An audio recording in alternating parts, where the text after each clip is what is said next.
This is an art attack. This is an art attack. This is Art Attack.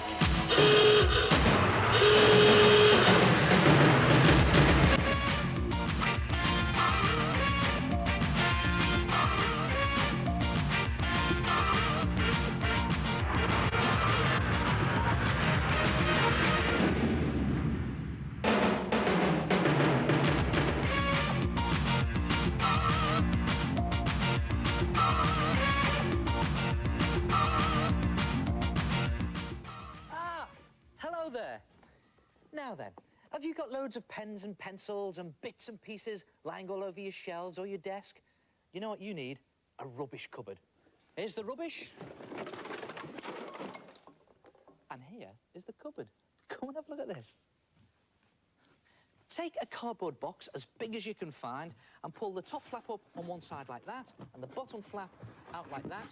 Cut the whole of this side out and you'll have something that looks like that. Now, you could use that to make a little cupboard, but let's not mess around here. Let's go for the big one. Take the rest of the cardboard box and open it out flat like this. Now, this part will be the cupboard, and these two flaps will be your cupboard doors. Now, to fill the cupboard, just take some assorted boxes and cartons that you're going to throw out in the rubbish and just lay them into position on your cupboard. First of all, onto what will be the bottom shelf, like that. And it's a good idea to use different types of cartons and boxes, different sizes, because you're going to be putting different things into your rubbish cupboard. And then do the top shelf, just putting them into position where you think the top shelf is going to be. And you notice here, I've just neatly trimmed the edges of the boxes, like that, so I can get things into them without hurting my fingers. And don't forget, if you're going to use plastic bottles, wash them out, otherwise they'll really pong. Now, when you've got your top shelf into position and you're happy with it, just draw a line underneath the boxes, like that, just to show you the position of your top shelf. And then move your boxes off your cupboard, top and bottom, and then put the rest of the detail of your cupboard in. So, OK, I'll complete that shelf. That's the top shelf. Now the bottom shelf will be down here. And at this stage, you don't have to be neat at all, because we're going to be painting it in a minute. This is just a rough guide for you. And I'm going to do the whole frame of the cupboard in like that. And then I'm going to do the frame of the two doors in. And don't forget, this is the inside of the door, so you would see the frame like this. There, like that, and one on the other side. And you can put in other little bits of detail later on, like hinges and the locks. And then it's just a rough guide. Now, listen, this is very important. This area here and this area needs to be painted black or a very dark colour, because this is the back of the cupboard, and you want to make it look as if your cupboard has got depth. Now, to paint your cupboard using poster paint or acrylic paint, I've got some acrylic paint here, and you can paint your cupboard any colour you like. I'm going to paint it brown, because after all, it is a cupboard, and I'm going to give it a wood finish or a wood colour, or should I say antique pine finish, as they say in the shops. There it is, just sloshing it on. You can do it a little bit more neatly than I am. And when you've done the frame, go over the whole of your cupboard. Do your doors as well. Don't forget to paint the whole of your doors in whatever colour you're using. And don't forget to do these bits in a dark colour. And when you've painted that, and it's all dry, and you've put in your detail, you'll have something that looks like this. Wait for it. Ta-da! Look at that. And you can see what I've done here. I've used different colour brown just to give it a nice wood effect. And I've painted these two areas black. And you see how it makes it look as if the cupboard has got a lot of depth in it, and you can see right into the cupboard. And look at the detail I've put in here.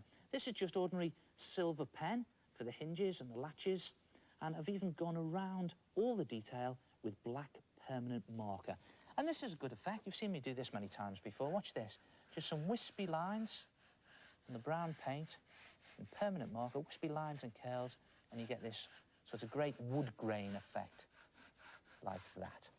And then just pop your boxes back into position, there, and that one there, I think. And again, you can just organise these as you go and get them into the position that you want them in. I'm going to put my bottle up there, just about fit into my cupboard. Look at that. And put that there like that, and that on there. And then you can, if you want, put some more boxes on top of these boxes. If I pop that one onto there, like that, and then I just cut some boxes, the flat front of the boxes, and just slip them in the back, and it makes it look as if your shelves are really full and your cupboard is bursting with goodies. Again, I put another little box on top like that. When you're happy with the position of your boxes and cartons, just take a very strong glue, PVA glue or an all-purpose glue, and glue them into position. And then you can, if you want, paint on a layer of PVA glue, and it'll look terrible when you've first done it, but then it'll dry, see-through, and it makes all the boxes nice and rigid. And then you can use it for storing anything you want. What about your paintbrushes? Or maybe even your rulers, your pencils, and of course your scissors, all bits of art material, knickknacks, bits and pieces. And if you've got any loose change lying around you don't want anyone to get hold of, you could always hide that in there as well. And there it is. Try it yourself. A rubbish cupboard.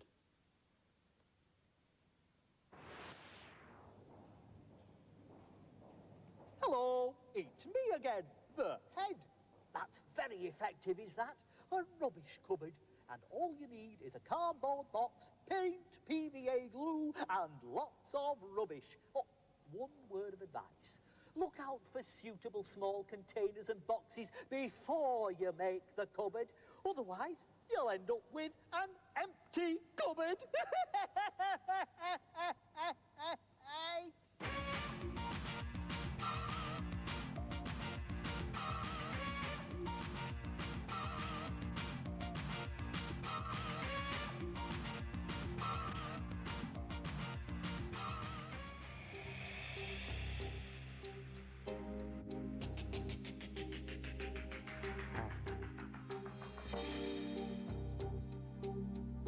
This is going to be a big art attack.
doggy, and all created with little black seeds.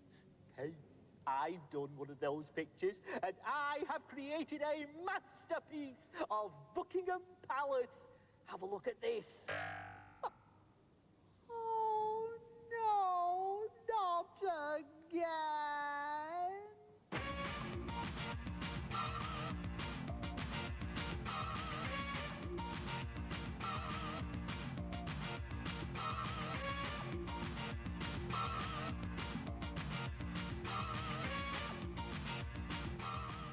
Do you know what? There are loads of different types of coloured paper you can buy. And the great thing about coloured paper is you can use the colour as part of your picture. So you sort of get one colour or shade for free. For example, look at this picture of a ball that I've started here. I just shade it in at the back here using some charcoal. And then I put some highlights on it using some light chalk. You've got the dark shade of the charcoal, you've got the light shade of the chalk, and you get these medium shades of the coloured paper for free. Now, there are some great textured coloured paper that you can buy, which is perfect for drawing on in charcoal and chalk, but they can be a bit expensive. So this is what I do. I tear off a strip of scrap cardboard from a cardboard box, and it's got a great texture on it for drawing on, and you can also use the colour of the cardboard as part of your picture. So, OK, I'm just going to start to block in the detail on my picture. Just very sketchily doing it. Now, this is something the old master artists used to do many years ago. People like Toulouse-Lautrec. He would just grab any old piece of board and use the colour of the board as part of his picture. And you know Toulouse-Lautrec, he's the one that did those fantastic sort of French posters. And you know, this is something else the old masters used to do. If they made a mistake, they wouldn't use a rubber to rub out. They'd use some ordinary bread. And it really is a good rubber. Just watch this. I just rub that corner there where I've made a slight mistake. I want to alter it. And just blow the bread away. And there it is. It's gone. And it's as good as a rubber. You could even use it for pencil. And just continue blocking in the shapes of my picture. Like this. And again, I'm just doing it very light with the charcoal. And it's very wispy. I love this effect, you know. I love drawing in charcoal. It's sort of, it almost does your picture for you, doesn't it? It makes it look very arty. Never thought I'd hear myself saying that. I don't like things that are too arty. But watch this. If I put some more detail in onto my picture now, using my charcoal. Just a bit of hair around there. And maybe a sleeve there. And again, you don't have to be too neat with charcoal. I think if you start to be too neat with charcoal, it really does spoil the picture. And yeah, I bet you've guessed what this is by now. There it is. That sort of gives it away, doesn't it? I don't know who it is, though. I suppose with the long hair, it could be Agassi. Although he probably changes his hairstyle by the day. So there you go. A little bits of detail in. And the socks down there. And again, just gently stroking the charcoal across my picture. Now I'm going to put some shade in. I'm using the charcoal on its edge here. And what I'm doing is I'm just looking for those areas that the light can't get to. So if the light is shining from this direction on my picture, all these edges will be in shadow or shade. That's it, down there like that. And again, not being too particular about it, just letting the charcoal sort of dances across your picture. And it does the picture for you. Look at that. And now just add some highlights in with a little bit of chalk, maybe across there, these highlights where the sun or the light can get to. There. Across there like that, maybe a bit on his racket. Because that'd be glistening in the sun, wouldn't it? A bit up there. And just around his bottom there, like that. And down there.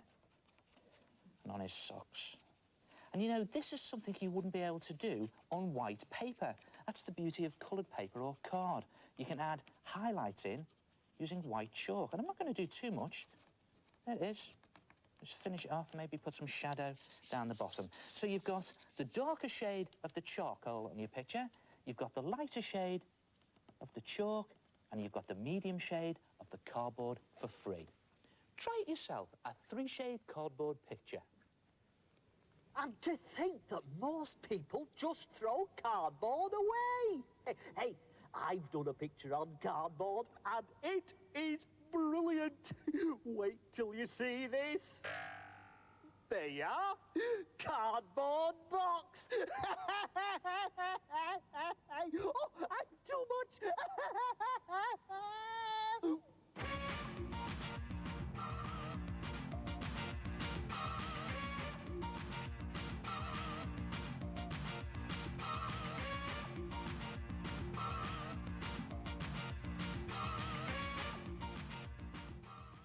Hello, my name's Louise. I drew around penguin and cloud shapes to make this pattern repeat.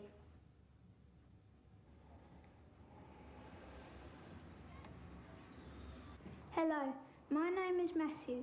I made this repeated pattern by drawing round templates of racing cars and traffic lights.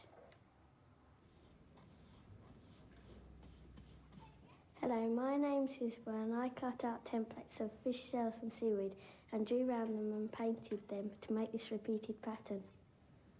Ah, now see that? Isn't it amazing how such a simple repeat pattern can create such an effective design?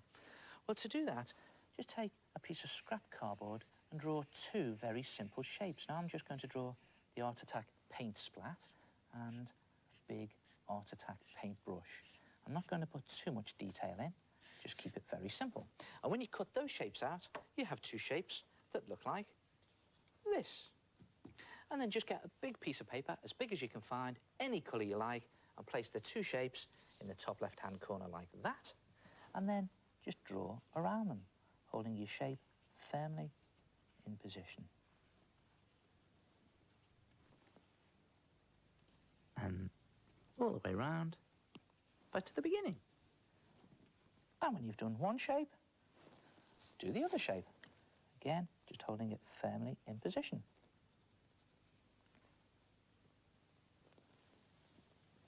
There we go.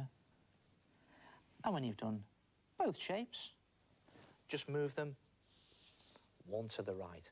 Draw around them again and keep going over the whole of your paper. And when you're finished, you'll have something that looks like this. There it is, a repeat pattern. And now put your detail in, but don't put too much in. Just a couple of lines there. And what else did I do? Oh, yeah, the bristles on there. And then you could colour them in. I'm just going to use felt tip pen for this. Do it very quickly. You could paint them. That might be a bit quicker, actually. A bit of grey in there, I think, like that. And then the brown for the bristles of the brush. And again, don't use too many colours. Just keep it nice and simple. When you've coloured the whole of your pattern in, you'll have something that looks like this. There it is, a repeat pattern. And there are loads of different shapes you could try, but keep it simple. What about a cat and dog? And that gives this repeat pattern. Ah, that's a good one. Or what about a train and a cloud? And that gives you this repeat pattern. Ah, that's a good one as well. And do you know what I think they look like? I think they look like wallpaper designs. All right, then, let's try that out. Let's see if they really do look like wallpaper. What about some Art Attack wallpaper? God, imagine that in your living room. What about some cats and dogs wallpaper? Yeah, that's good. That'd be good in a bedroom. And what about the trains and clouds wallpaper? Ah, good for the bathroom. Try it yourself. Design your own wallpaper with repeat patterns. And I'll see you next time. Ta-ra!